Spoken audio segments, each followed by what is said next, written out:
Hi guys, this is just a simple unboxing of the FiiO Type-C to Lightning OTG cable. So basically I'm going to show you what is inside this box.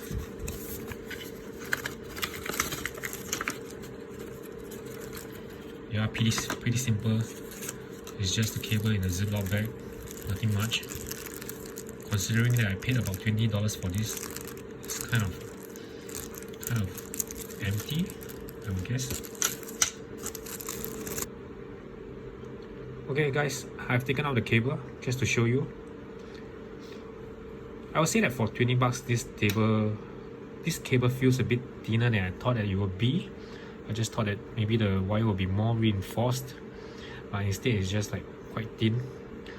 Well, it might be a good thing or a bad thing depending on your needs. I thought that for 20 bucks this thing should be a bit tougher than it looks. Well, it does work perfectly with my Moon River 2. I'm able to connect it to my iPhone pretty well, so it does work. But I'm gonna show you some other alternatives to this cable if you do not wish to pay $27 or $28 USD for this kind of cable, OTG cable.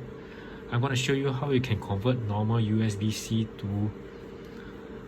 to connect to the iPhone using some OTG connectors.